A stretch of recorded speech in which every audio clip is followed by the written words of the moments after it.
Estou aqui com o pastor e também psicanalista, Luiz Leite. Ele vai estar falando para a gente sobre esse tema, né? A gente vai falar sobre dependência emocional e afetiva. Você consegue fazer escolhas, decisões na sua vida aí sozinho? Você costuma sentir necessidade que as pessoas elogiem você, reconheçam as suas atitudes, né, as suas qualidades, para você se sentir capaz? Né? Quando a nossa felicidade e o nosso bem-estar depende da outra pessoa, talvez a gente possa estar com esse problema, né? Com a dependência emocional. Hoje a gente está recebendo, igual eu falei, o pastor e psicanalista Luiz Leite, ele é escritor também, gente. Livros ótimos. Inclusive, acabei de ganhar um aqui, ó. Delícia, presente. E pastor, tudo jóia? Tudo jóia, Mariana. Então, tá bom. Então, dependência emocional. Hoje em dia é muito comum isso, né? As pessoas terem essa dependência, colocar no outro ali uma expectativa e precisar daquele reconhecimento para se sentir bem, né? Sim. O tema já começa com uma palavra muito complicada, né, Mariana? Que é dependência. Uhum. Dependência, em termos relacionais, é uma coisa inadmissível até para a criatura humana.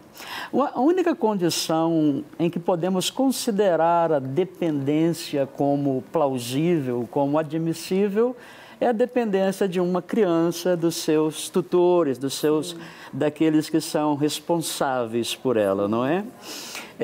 A dependência na relação de seres humanos adultos já é uma coisa muito ruim, é complicada e precisa ser revista.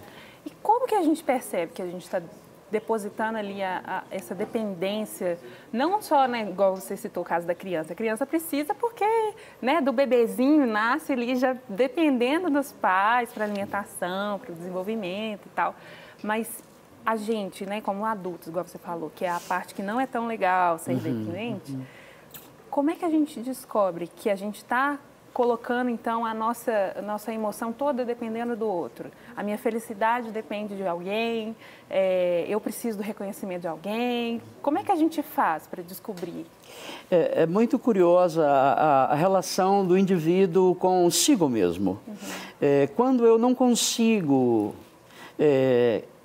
desfrutar da minha própria companhia, quando eu preciso do amparo da companhia do outro para me sentir bem, então isto já é sinal de que tem alguma coisa errada na construção da minha própria autoimagem, da minha própria autoestima. Quando a solidão cobra um pedágio muito alto. É muito curioso, a solidão, na verdade, não é exatamente a falta do outro. A solidão é a ausência de mim mesmo. É quando eu estou mal resolvido e estou longe de mim mesmo. Quando eu estou bem resolvido e pertinho de mim mesmo, é lógico que eu sinto a falta dos outros, mas não a ponto de ser corroído, carcomido pela solidão. É verdade, a solidão também tem um lado bom, né? Que a gente precisa desse autoconhecimento. A gente teve até um programa recente sobre isso, gravamos com a Juliana Batista. Beijo, Ju. Então, falando ainda sobre dependência, você tocou aí numa parte, pastor, que foi a autoestima. A pessoa que tem essa dependência emocional, ela tem autoestima baixa, então? Sem dúvida alguma. A dependência emocional está intimamente relacionada a esta autoestima baixa, que precisa ser restaurada, não é? Para que eu possa ser independente. Eu gosto muito de dizer o seguinte, Mariana, você pode precisar de mim, eu posso precisar de você. Na verdade, nós precisamos uns dos outros. Não podemos depender uns dos outros. A única relação de dependência, não é, por assim dizer, eu preciso de você, mas eu dependo só de Deus. Eu dependo de Deus, dele eu dependo. Agora, das pessoas que caminham comigo, óbvio, eu preciso delas. Sim. Mas a relação da dependência já está apontando um adoecimento de um grau que já preocupa. Então, a pessoa que tem essa dependência, esse grau que preocupa, ela pode dizer que ela está tendo um relacionamento tóxico com as outras pessoas? Às vezes está sobrecarregando demais o outro?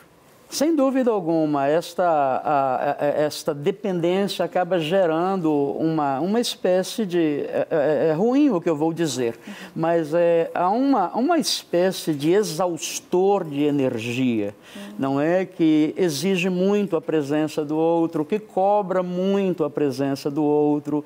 Quando o outro, às vezes, não dá conta nem de si, ele tem que se desdobrar em mil para suprir a necessidade, a carência daquele que depende dele emocionalmente. Então, o dependente emocional é um exaustor de energias das suas relações e isso é muito ruim. Então, pastor, a gente estava falando sobre essa dependência emocional.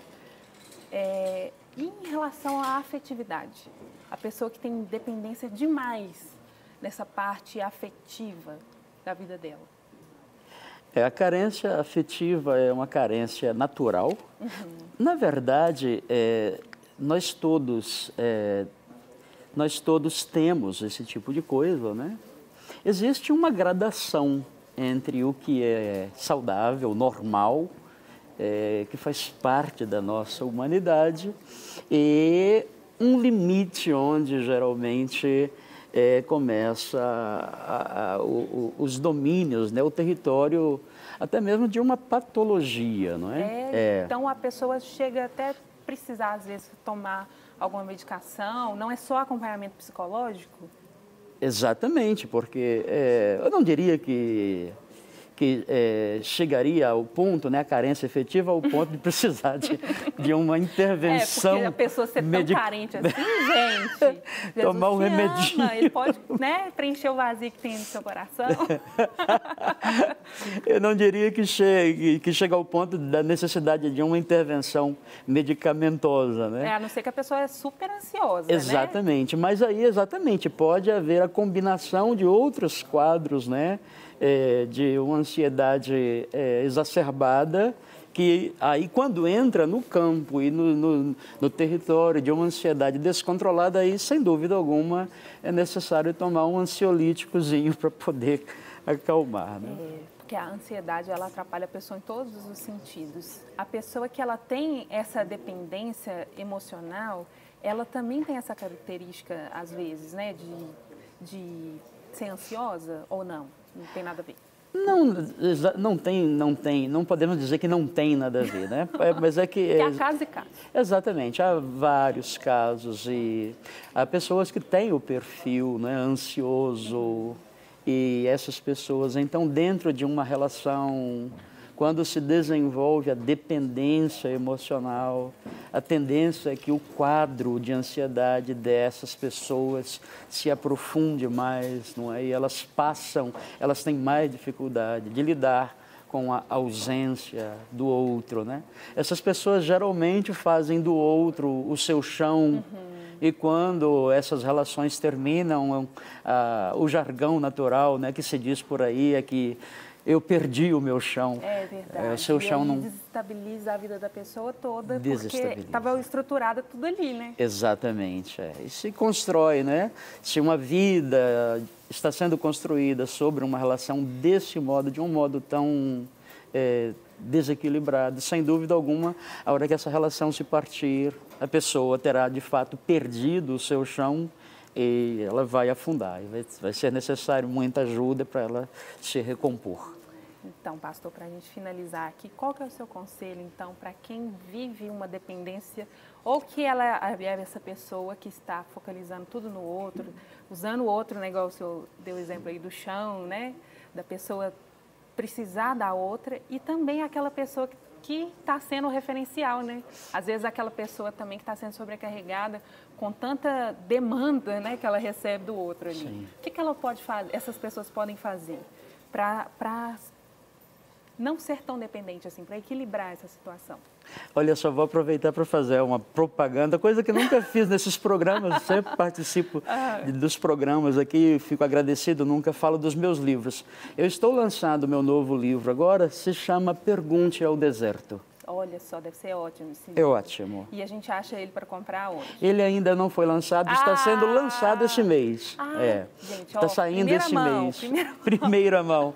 E esse livro, Pergunte ao Deserto, ele é um livro que trata de um modo muito especial essa situação que estamos falando aqui. As pessoas, elas já não conseguem ficar sozinhas, não é? Então, você vê quando a pessoa chega em casa, ela vai ligar a televisão, ela vai ligar o som, ela vai ligar as redes sociais, ela não consegue se desligar. Então, essa dependência de que estamos falando aqui não é apenas a dependência afetiva no campo das relações, né? As pessoas estão tão dependentes de amparo para existirem, de suporte externo, que elas não conseguem ficar sozinhas. É verdade. Então, para aqueles que padecem de qualquer forma de dependência, é muito importante praticar disciplinas de silêncio. A disciplina da solidão, a disciplina do deserto, que eu trato nesse livro de um modo tão bacana, é muito importante aprender a estar só, aprender a enfrentar os seus próprios fantasmas, olhar para suas próprias sombras e lidar com isso de um modo mais sereno. Caso contrário, nós estaremos sempre dependendo de suporte externo para existir e isto não é bom. Como eu disse no último bloco, nós podemos precisar das pessoas, mas não devemos depender delas. É verdade. Não quer ficar um segundo por fora da nossa programação? Agora você pode nos acompanhar através das plataformas digitais. Não perca tempo, acesse, curta e siga-nos. Fique por dentro de tudo o que acontece por aqui. Rede Super, inspirando você.